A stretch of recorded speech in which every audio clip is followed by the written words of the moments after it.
বিশ্ব ফুটবলের দুই মহাতারকা লিওনেল মেসি এবং ক্রিস্টিয়ানো রোনালদোর দ্বৈরথ ছিল অনেক বছর ধরে। দুজনের মধ্যে প্রতিদ্বন্দ্বিতা ফুটবল প্রেমীদের কাছে ছিল এক অমূল্য উপভোগ্য বিষয়।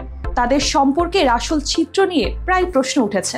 সম্প্রতি রোনালদো নিজেই সেই বিষয়টি নিয়ে মুখ খুলেছেন। তিনি জানিয়েছেন, মেসির সঙ্গে তার সম্পর্ক আসলে মানুষের ভাবনার বিপরীত। রোনালদো, যিনি বর্তমানে সৌদি আরবের ক্লাব আল নাসেরে খেলছেন, একটি সাক্ষাৎকারে মেসির সঙ্গে তার সম্পর্কের বিষয়ে তিনি বলেন, আমার কখনো মেসির সঙ্গে খারাপ সম্পর্ক ছিল না, যা মানুষ ভাবছে আসলে তার বিপরীত। এই বক্তব্যের মাধ্যমে তিনি ফুটবল দুনিয়ায় ছড়িয়ে পড়া এক ধরনের ভুল ধারণা ভাঙার চেষ্টা করেছেন।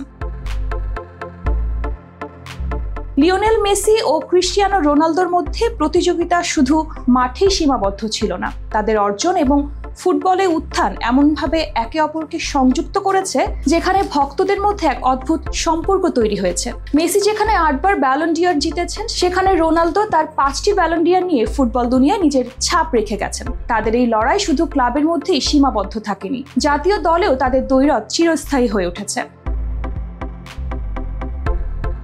2023 সালে মেসি যুক্তরাষ্ট্রের মায়ামিতে আর রোনালদো সৌদি আরবে আল নাসেরের সাথে সংযুক্ত হন। তবে এই দুই ফুটবল কিংবদন্তির দ্বৈরথ আজও ফুটবল প্রেমীদের হৃদয়ে জ্বলজ্বল করছে।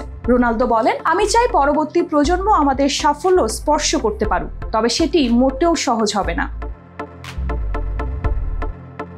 2018 সালে রিয়াল মাদ্রিদ ছেড়ে রোনালদো জুভেন্টাসে যোগ দেন এবং পরবর্তীতে ম্যানচেস্টার ইউনাইটেডে ফিরে আসেন। মেসি 2021 সালে পিএসজিতে যোগ দেন এবং পরে মায়ামিতে চলে যান।